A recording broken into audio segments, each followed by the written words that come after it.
नमस्कार। आज हमारा अगला टॉपिक है पास्ट परफेक्ट टेंस।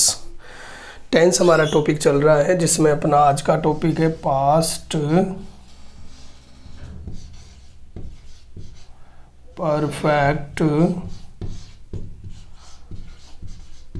टेंस। भूतकाल में सुदूर कोई घटनाएं जो घटित हो जाती हैं उन सभी घटनाओं के वाक्य इस टेंस में बनाए जाते हैं। हिंदी में यदि कोई वाक्य लिखा हुआ हो तो उन वाक्यों की पहचान होती है। उन वाक्यों की हिंदी के वाक्यों के अंत में होता है चुका था, चुकी थी, चुके थे, चुके थे। ये हिंदी वाक्यों के अंत में आते हैं ये शब्द। और जिन हिंदी वाक्यों के अंत में इनमें से कोई भी शब्द आते हैं उन वाक्यों को जब अंग्रेजी में हम बनाते हैं तो वहाँ हम हैड प्लस वर्ब की थर्ड फॉर्म का प्रयोग करते हैं। 4 प्रकार के वाक्य हमें बनाने हैं। पहला वाक्य हुआ सकारात्मक affirmative sentence. Subject had, verb की third form, object and others. अब चाहे आपका सब्जेक्ट सिंगुलर हो या प्लूरल, सबके साथ हैड प्लस वर्ब की थर्ड फॉर्म का ही प्रयोग करना है। 2 प्रकार के सब्जेक्ट हमारे पास ही, सी, इट और कोई भी अकेला नाम। दूसरे हैं आई, वी, यू, दे और एक से ज़्यादा नाम।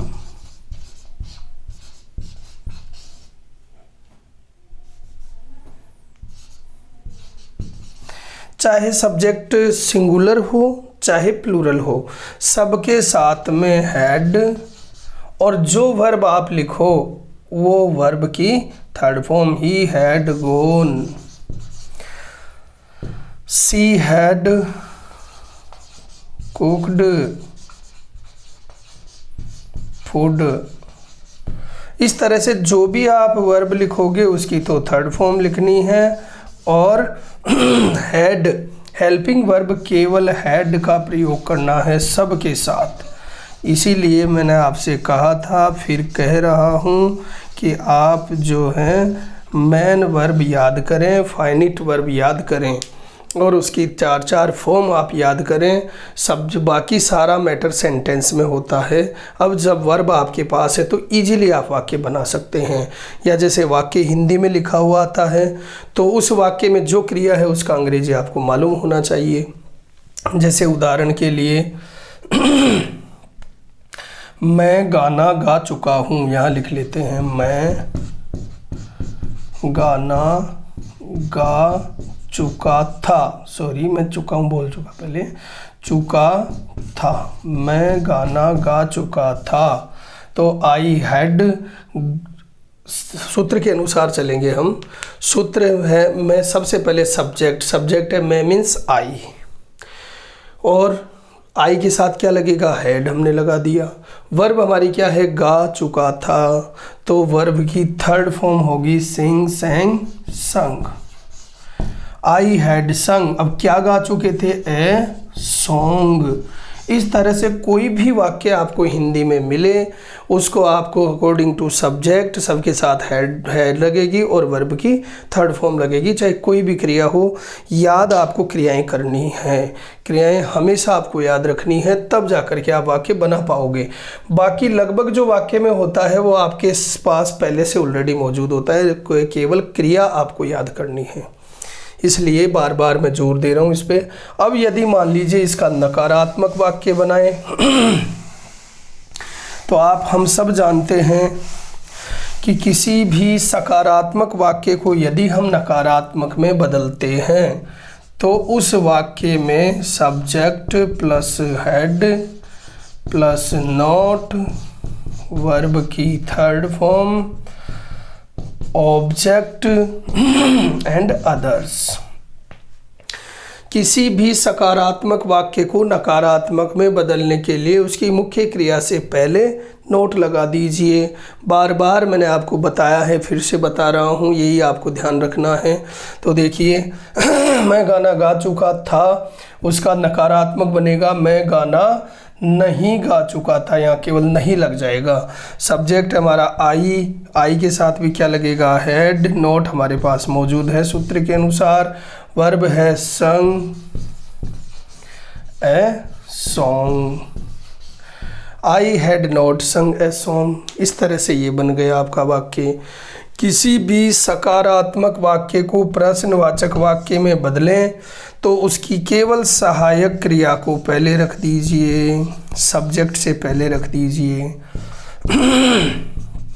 वर्ब की third form, object and others, और अंत में प्रश्नवाचक चिन्ह। तो देखिए हैड आई संग ए सॉन्ग। चौथा वाक्य हमारा होगा इंटरोगेटिव निगेटिव, उसमें भी नोट मैन वर्ब के पहले यूज करेंगे आप सब्जेक्ट प्लस नोट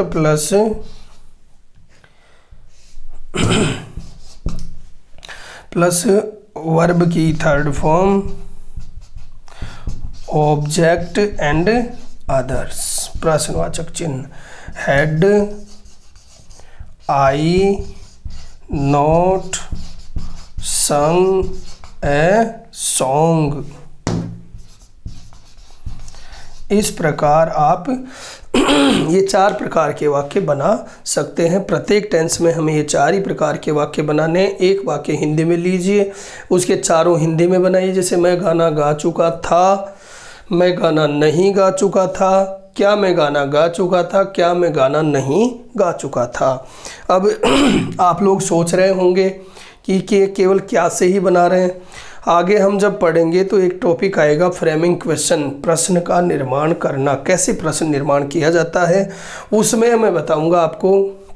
उसमें हम पढ़ेंगे कि किसी भी वाक्य का जब प्रश्नवाचक वाक्य हम बनाते हैं तो वो 2 प्रकार से बनता है। एक तो केवल सहायक क्रिया से शुरू होता है और दूसरा WH वर्ड से शुरू होता है। क्योंकि टॉपिक थोड़ा डिफरेंट है, उसको हमें विस्तार से पढ़ना है, इसलिए यहाँ बताऊँगा तो आप में कन्फ्यूजन नया पैदा हो जाएगा, एक प्रश्न उठ जाएगा। इसलिए यहाँ केवल आप इतना जानें कि किसी भी सकारात्मक वाक्य को यदि प्रश्नवाचक में बदलना है तो केवल उसकी सहायक क्रिया को सब्जेक्ट से पहले रख दीजिए। ये एलिमेंट्स ऑफ सेंटेंस में हम पढ़ भी चुके हैं। इस तरह से ये पास्ट परफेक्ट टेंस कंप्लीट हुआ आपका। इसके बाद है past perfect continuous tense. Past perfect continuous tense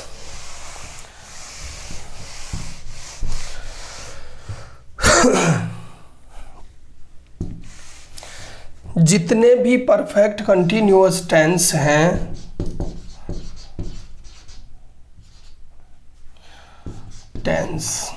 उन सभी टेंसों में सिंस या फॉर के साथ समय प्लस हैज, हैव या हैड के साथ बीन का प्रयोग किया जाता है। क्योंकि यहाँ 2 टेंस हैं, एक परफेक्ट और दूसरा कंटिन्यूअस। थोड़ा सा समझ लें, जो भी परफेक्ट टेंस होगा हमारी एक सहायक क्रिया थी हैव प्लस उसके साथ वर्ब की थर्ड फॉर्म। जितने भी परफेक्ट टेंस हैं आप देख लीजिए यही है।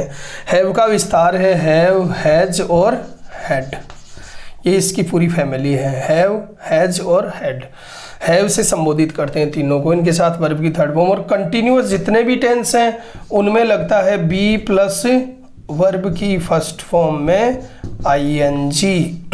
ये कंटिन्यूअस का नियम है। Be means AJMR was were. अब हमारे पास 2 टेंस है, परफेक्ट और कंटिन्यूअस। ऐसा ही प्रेजेंट में था।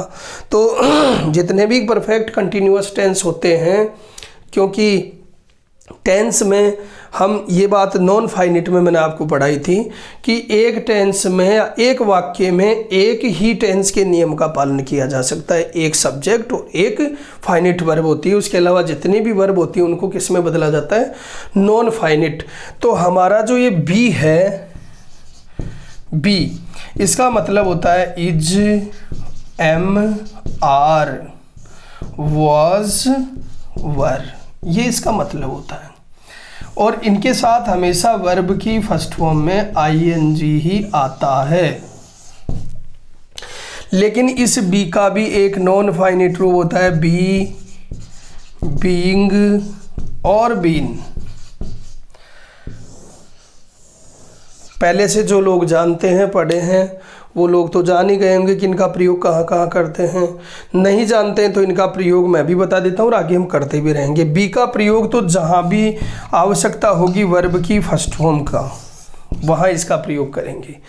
बीइंग का प्रयोग वहाँ करेंगे जहाँ वर्ब की फर्स्ट फॉर्म में आईएनजी की आवश्यकता होगी। और बीन का प्रयोग वहाँ करेंगे जहाँ हमेशा वर्ब की थर्ड फॉर्म की आवश्यकता होगी। इसीलिए देखिए इस टेंस में हैव प्लस वर्ब की थर्ड फॉर्म के स्थान पे हम बीन का प्रयोग करते हैं। हैज, हैव, हैड के साथ बीन प्लस फिर वर्ब, ये बीन जो है ये हो चुका वर्ब की थर्ड फॉर्म भी, और इसके लिए हो गया बी, क्योंकि बी की फॉर्म है, ये बी की फॉर्म है, इसलिए इसके लिए तो हो गया बी और इसके लिए हो गया वर्ब की थर्ड फॉर्म और फिर वर्ब की फर्स्ट फॉर्म में आईएनजी।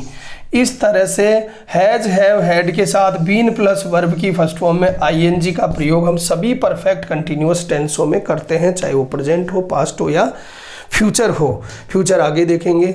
तो इस प्रकार से इसका प्रयोग किया जाता है। अब देखें इसकी पहचान।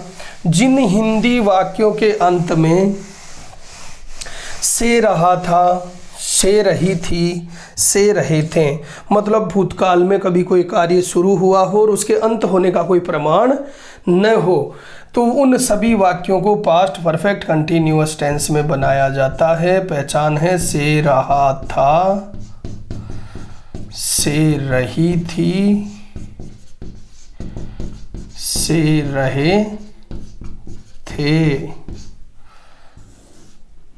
ये है आपकी हिंदी वाक्यों की पहचान। अब देखिए इनको जब अंग्रेजी में बनाते हैं तो मैंने आपको बताया हैव की फॉर्म, क्योंकि पास्ट है इसलिए हैड लगेगा, यहाँ हैड बीन प्लस वर्ब की फर्स्ट फॉर्म में आईएनजी, ये इनमें लगाया जाता है। जितने भी परफेक्ट कंटिन्यूअस टेंस है उनमें सिंस और फॉर, दोनों में से एक, सिंस या फॉर, और इसके साथ टाइम, इनके साथ टाइम का प्रयोग किया जाता है। टाइम का प्रयोग किया जाता है। तो सूत्र आप देखें, 4 ही प्रकार के वाक्य हमें बनाने हैं। पहला वाक्य subject plus had been, verb की फर्स्ट फॉर्म में आईएनजी, ऑब्जेक्ट एंड सिंस या फॉर के साथ टाइम, सिंस या फॉर के साथ टाइम, फुल स्टॉप। ये साधारण वाक्य हुआ। सकारात्मक वाक्य, ये सकारात्मक वाक्य का सूत्र है। जैसे सीता 2 वर्ष से सिलाई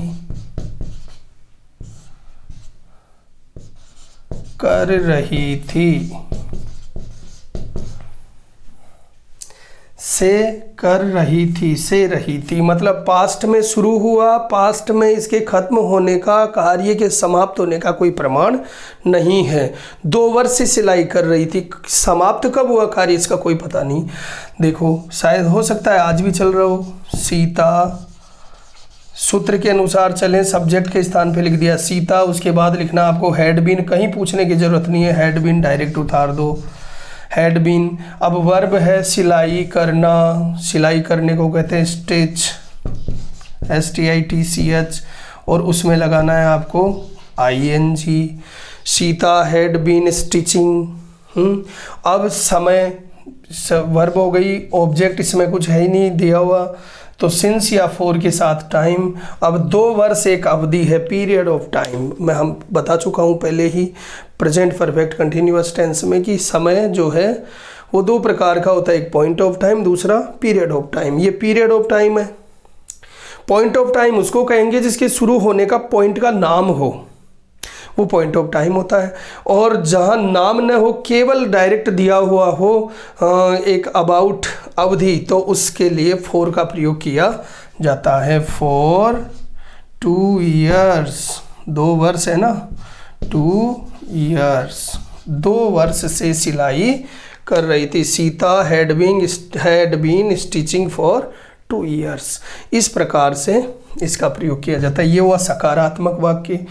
दूसरा नकारात्मक वाक्य, तो आप क्या करेंगे, वर्ब के पहले नोट लगा देंगे। देखिए डायरेक्ट बना के देखो, Sita had not been stitching for 2 years, full stop. अब देखिए नोट का प्रयोग किसके पहले हुआ, बीन, क्योंकि बीन यहाँ क्या है, वर्ब की 3rd फॉर्म हैड के साथ, अभी मैंने जैसा समझाया था। तो मुख्य क्रिया के पहले नोट का प्रयोग। तीसरा जो है वो प्रश्नवाचक वाक्य होगा, तो क्या करना, आपको केवल सहायक क्रिया को पहले रख देना है। हैड प्लस, सूत्र न लिखें, डायरेक्ट ये लिखें, हैड सीता बीन स्टिचिंग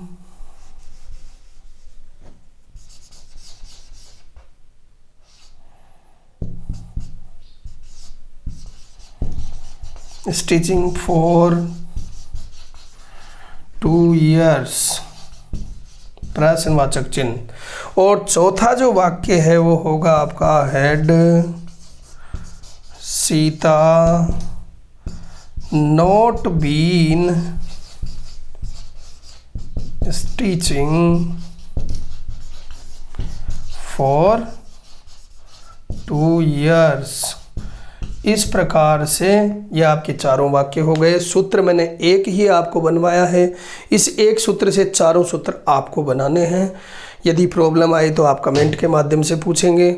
और फिर इसके बाद अगला टेंस इस प्रकार हुआ, जब भूतकाल में कोई कार्य लगातार चल रहा हो और उसके समाप्त होने का कोई प्रमाण नहीं दिया गया हो, तो ऐसे वाक्यों को जो है पास्ट परफेक्ट टेंस में बनाया जाता है। हिंदी में यदि ऐसा कोई वाक्य हम देखें तो उसके अंत में से रहा था, से रही थी, से रहे थे आदि लिखा हुआ आता है। अंग्रेजी में जब उन वाक्यों को हम बनाते हैं उनके सेंटेंस, तो हैड बीन प्लस वर्ब की फर्स्ट फॉर्म में आईएनजी और उसी के साथ सिंस या फॉर के साथ समय का प्रयोग किया जाता है। 5 क्रियाएं लिखोगे, सभी कर्ताओं के साथ सब्जेक्ट चाहे सिंगुलर या प्लूरल सबके साथ हैड बीन प्लस वर्ब की फर्स्ट फॉर्म में आईएनजी लगेगा। बहुत आसान है यदि थोड़ा सा आप ध्यान देंगे तो। अब अगला टेंस होगा फ्यूचर टेंस। पास्ट टेंस तक कंप्लीट हो गया, तब तक के लिए नमस्कार। ये अगली क्लास में आपको पढ़ाया जाएगा। जय हिंद, जय भारत।